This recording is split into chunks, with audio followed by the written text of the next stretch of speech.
এখানে আমি কিছু মশলা করে নেব। তার জন্য আমি মিক্সচার মেশিনে আমি একটা টমেটো আর কাঁচা লঙ্কা ধনেপাতাকে কুচি কুচি করে নিয়েছি। এগুলোকে আমি আর অল্প করে একটা ছোট্ট সাইজের পেঁয়াজ নিয়েছি। এগুলোকে আমি পেস্ট করে নেব একসঙ্গে। তেলটা আমার গরম হয়ে গিয়েছে। এবার এখানে আমি অল্প করে পেঁয়াজ দিয়ে দেবো। দিয়ে পেঁয়াজটাকে ভালো করে আমি ভেজে নেব। আসসালামু আলাইকুম বন্ধুরা, সবাই কেমন আছেন? আশা করবো আপনারা সবাই ভালো আছেন। আমি আপনাদের ভালোবাসে অনেক ভালো আছি। তো এই দেখুন, এখানে আমি একটা সাইজের ক্যাপসিকাম কুচি কুচি করে নিয়েছি। আর এখানে আমার যে মশলাটা যে আমি পেস্ট করেছিলাম সেটা আমার এখানে রয়েছে। আজকে আমি চিকেন রান্না করব একদম কষা কষা করে। এই দেখুন, পেঁয়াজটা যখন আমার বেগুনি বেগুনি টাইপের ভাজা হয়ে গিয়েছে, তখন আমি এর মধ্যে 1.5 চামচ আদা রসুন পেস্ট করা ছিল দিলাম। দেওয়ার পর এটাকে সুন্দরভাবে আমি কষতে থাকবো। এই যে এখানে মাংসগুলো দেখছেন, এগুলো আমার ধুয়ে পরিষ্কার করে রাখা আছে, ওইগুলোকে আজকে আমি রান্না করব। তো যেই মশলাগুলো আমি পেস্ট করে রেখেছিলাম সেটা আবার আমি মশলা পেঁয়াজের মধ্যে দিয়ে দেবো। দিয়ে সুন্দরভাবে আমি কষতে থাকবো পুরো মশলাটাকে।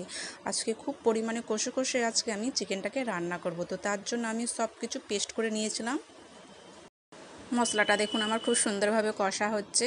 তো আমি খুব সুন্দরভাবেই কষতে থাকবো। এবার পরিমাণ মতো হলুদ গুঁড়ি, লঙ্কা গুঁড়ি আর লবণ দিয়ে দেবো। দেওয়ার পর আবার সুন্দরভাবে এটাকে আমি মশলার মধ্যে সব মাখিয়ে নেবো। ঠিক এইভাবে সুন্দরভাবে মাখানোর পর দেখুন মশলা থেকে তেল আমার বেরিয়ে চলে আসছে। আরও আমি 1 থেকে 2 মিনিট মশলাটাকে কষতে থাকবো সুন্দরভাবে। এই দেখুন মশলাটা আমার আরও তেল কত সুন্দর বেরিয়ে চলে আসছে। এইবার এই সময় আমি আমার যে ধুয়ে রাখা মাংসগুলো ছিল সেই মাংসগুলো আমি সব এর মশলার মধ্যে দিয়ে দেবো। এই যে মশলার মধ্যে আমি সব মাংসগুলোকে দিলাম। দেওয়ার পর মাংসটাকে পুরো মশলার মধ্যে সুন্দরভাবে আমি কষিয়ে নেব। ঠিক এইভাবে সব কিছু মশলা পেস্ট করে রান্না করলে রান্নার যে মাংসের যে ঝোলটা সেটা কিন্তু খুব সুন্দর গাঢ় গাঢ় হয় এবং দেখতেও খুব সুন্দর লাগে। তো সেই জন্য আজকে আমি সব পেস্ট করেই রান্না করছি। এই দেখুন, এবার আমার ধুয়ে রাখা যে ক্যাপসিকামটা ছিল সেটাও আমি মাংসের মধ্যে দিয়ে দেবো। দেওয়ার পর সুন্দরভাবে এটাকে আমি কষতে থাকবো। ঠিক এইভাবে ভালো করে সুন্দরভাবে কষে নেব আমি। মাংস কষাটা দেখুন আমার হয়ে গিয়েছে। এখানে আমি কিন্তু একবারেই ঝোল দিই না। সেই যে মাংসটা আমি তুলেছিলাম তারই জল এত বেরিয়ে গেছে। এই দেখুন, এখনো পর্যন্ত আমি জল দিই না, দেবও না। এইভাবেই আমি কষা কষা করে রাখবো।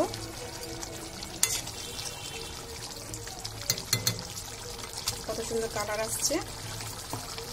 এবার এখানে আমি মশলা গুঁড়ো করে রেখেছিলাম দিয়ে দেবো।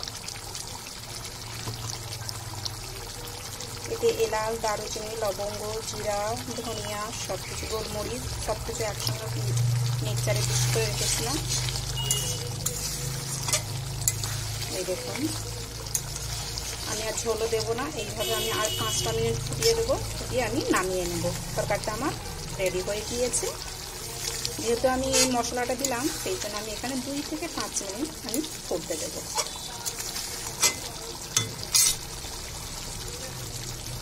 বাকি একদম দেখুন কমানো আছে।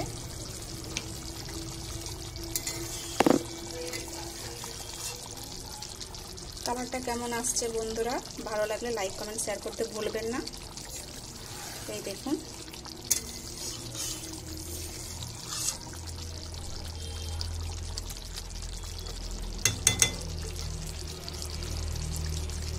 তো আমার তরকারিটা রেডি হয়ে গিয়েছে। আমি এখানেই বন্ধ করে দিচ্ছি তাহলে। বাই, খোদা হাফেজ।